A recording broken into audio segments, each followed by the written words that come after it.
Kai atėjau dirbti su visa nauja komanda, tiesiog susėdome ir galvojom, kaip čia padaryti, kad susimažinti kaštus ir nusprendėm persižiūrėti visą infrastruktūrą.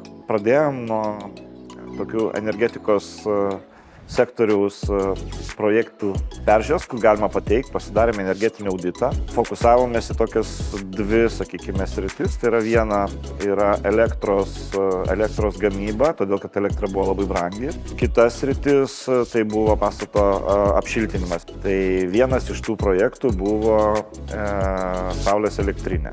Iš karto mes pamatėm labai didelį taupimą. Jeigu aš tiksliai atsimenu, netgi kai buvo 14 centų kainos, mes iš karto sutaupėm per metus apie 9 000 eurų. Antras projektas buvo kur kas didesnis, tai yra pastato apšiltinimo.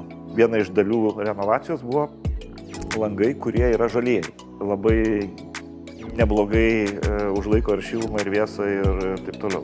Tuo pačiu dar renovuojant padarėm dar vieną tokį įdomų sprendimą. Turbūt pirmasis viešasis pastatas yra, kuomet mes vietoj plokščių fasadę sudėjome saulės baterijas.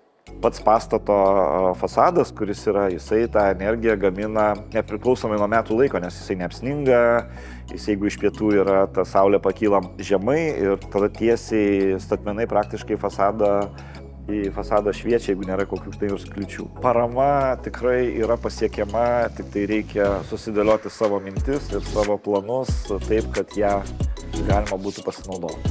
Tiek verslui, tiek viešiesiam juridiniam asmenim, fiziniam asmenim tikrai yra plačios galimybės pasinaudoti atsinaujinančių energijos išteklių plėtra. Pirmiausia, tai yra tam tikri namų darbai, kurias turėtų atlikti kiekvienas būsimas subjektas, kuris nori pasinaudoti tą paramą ir investuoti būtent į atsinaujinančių energijos išteklių plėtrą. Tai pirmas namų darbas reikia įsivertinti, koks yra elektros energijos poreikis.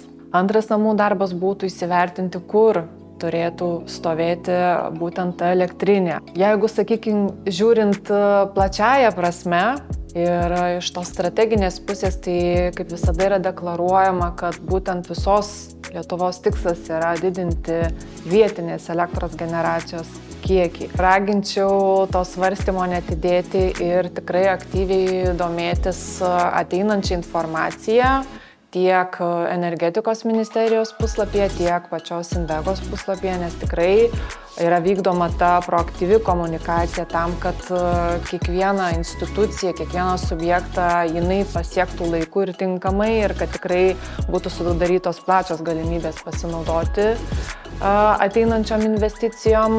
Daug yra aktyviai dirbama tam, kad pritraukti kuo daugiau tų pačių institucijų ir kitų subjektų.